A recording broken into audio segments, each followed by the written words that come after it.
Hi, welcome to this Mark's Reviews and Tutorials video. I'm going to show you today how to get the engine cover off an F25 BMW. This is the 2-litre 4-cylinder. You can see all the room between the front of the car, the fan cowl here, and the engine. That's a 2-litre 4-cylinder petrol engine, and as you can see, it's the twin power, so the twin scroll turbo on here. Now, the car right beside here, this has also got a 2-litre petrol engine. This car is a 2013, this is a 2012, and they are slightly different.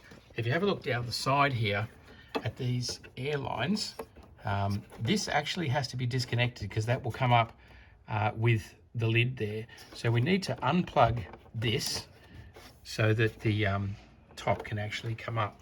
We'll loosen it off and have a look underneath to start with, and it is just a matter of, I find it easier to start with this corner, just nice and lined up with the oil filler cap.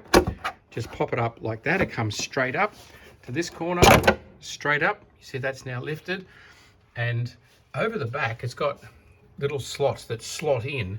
So we lift up, there's one more catch there, lift up and then pull forward, and that, yeah, it's catching underneath here.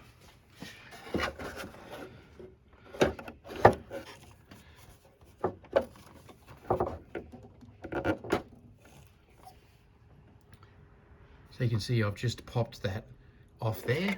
This is now free to come out. And that lifts up and out. You can see here what that was plugged into. So once you've got the engine cover off, you can see why they cover it up now.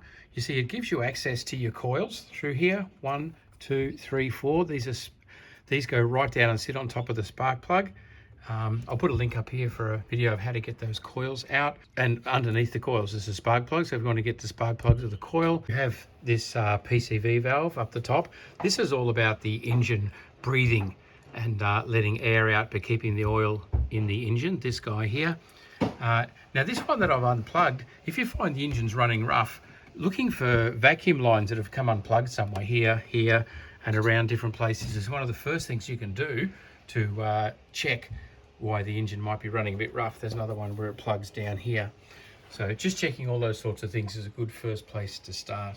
But there you go, that's what you access when you take the engine cover off. You see there at the back those rubber slots, that's where this slots into place and holds in place. There's just 2 at the back there that holds it. Again, you can see you've got to look out for those wires, make sure that they don't get in the way of that plug when you put it in. But there it is, nice and simple, nice and straightforward, and how to get that cover off. Slide those slots back into those holes, and noticing here that this one, that's not what you're sliding in, that's just a bit of extra cover. This with the bars on it is what you're sliding in there and there. So they both slide in like that. So there you go, they both slide in, 1 and 2. And the next thing you do is line up around your oil filler cap, and then 1, 2, there it goes, that's in place, so that it all locks down and it's nice and tight. It's not going to flick up or come out anywhere.